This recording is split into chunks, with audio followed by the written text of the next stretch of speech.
Bonjour, donc dans cette vidéo on va voir le morceau You've Got to Hide Your Love Away des Beatles. C'est un morceau qui est ternaire en 6-8, cela veut dire qu'on va compter 6 croches par mesure et on jouera des noirs pointés sur le morceau.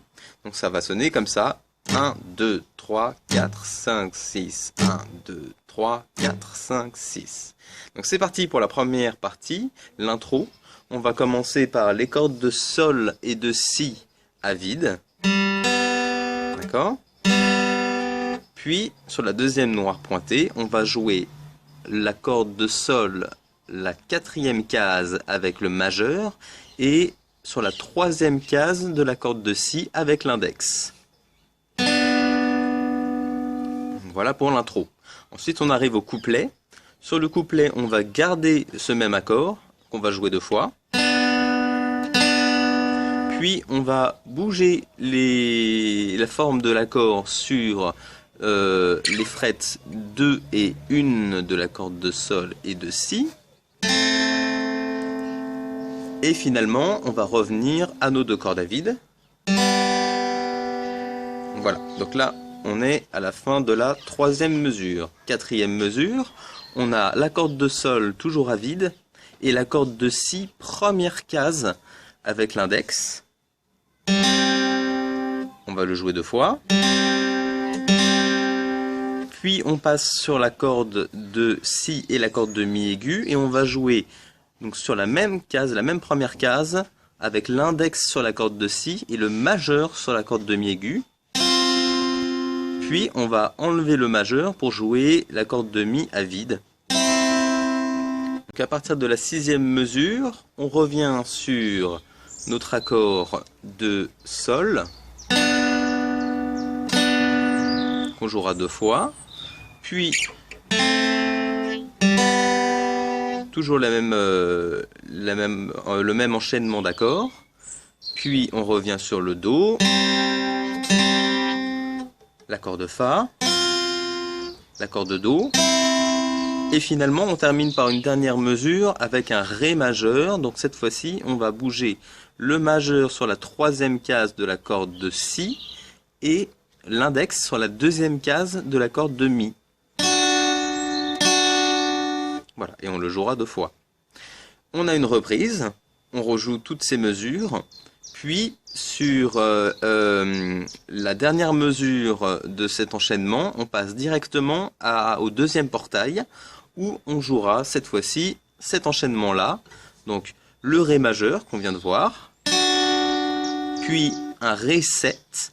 Là, on bouge la main pour aller poser l'index sur la première case de la corde de si et le majeur sur la deuxième case de la corde de mi aigu. Puis, on soulève l'index pour jouer ce troisième accord. C'est le ré 6. Et finalement, dernier accord, on jouera un ré 7. C'est donc un accord qui se joue avec le majeur sur la deuxième case de la corde de sol et l'index sur la première case de la corde de si. D'accord? Donc ce dernier enchaînement.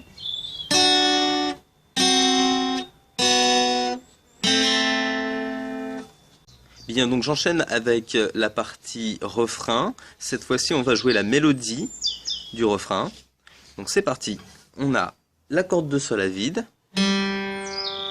Puis on rejoue cette même corde de sol à vide, suivie de la deuxième case de la corde de sol jouée avec le majeur. On va ensuite sur la corde de si à vide, puis corde de si, troisième case avec l'annulaire.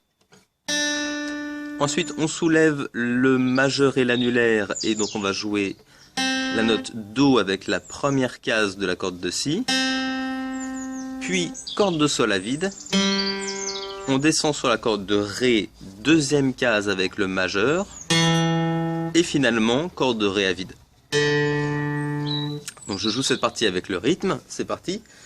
1, 2, 3, 4, 5, 6. 2,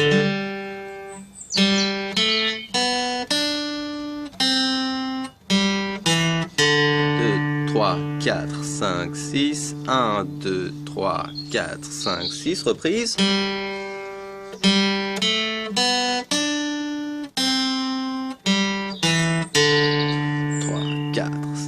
6, 1, 2, 3, 4, 5, 6. Tu vois qu'il y a un petit symbole juste au-dessus de la dernière mesure du refrain. DS al fine, cela veut dire dal segno, depuis le signe, al fine, jusqu'à la fin. Donc à ce moment-là, tu reviens au niveau de la lecture et du jeu sur la deuxième mesure, le couplet, où tu vois le symbole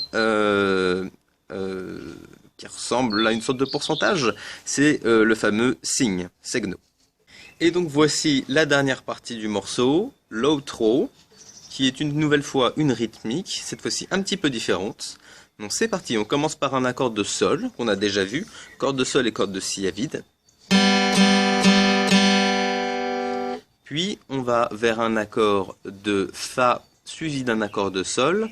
On va donc jouer la corde de sol deuxième case avec le majeur et la corde de si première case avec l'index. Puis on va sur la corde de sol et la corde de si à vide une nouvelle fois. Ensuite on va sur un accord de do. On va jouer la corde de si première case avec l'index et la corde de mi à vide. Tout de suite après, on a le majeur qui se pose sur la première case de la corde de mi et on maintient l'index sur la première case de la corde de si. C'est un accord de fa. Et on relâche la pression sur le majeur pour jouer à nouveau le do.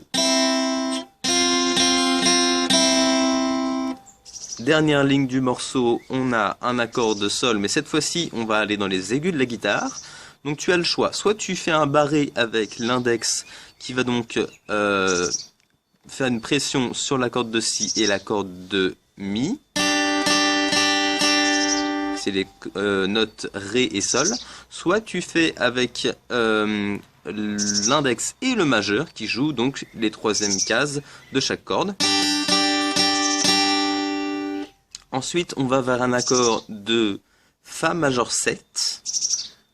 On va donc poser le petit doigt sur la cinquième case de la corde de si et l'index sur la troisième case de la corde de mi.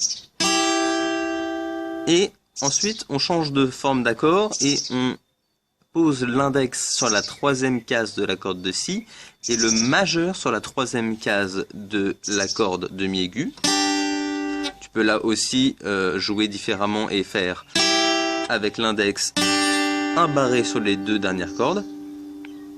Et finalement, on revient sur notre do, puis fa, do, et on terminera le morceau avec un accord de sol.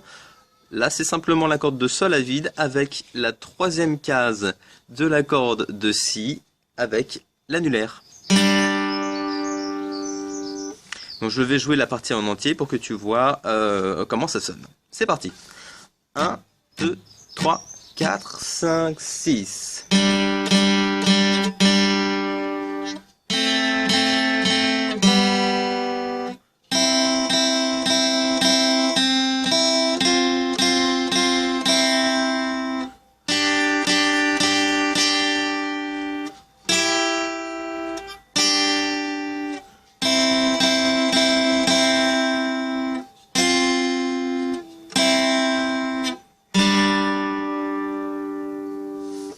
Voilà, donc je te souhaite une excellente semaine et bonne guitare et je te retrouve la semaine prochaine.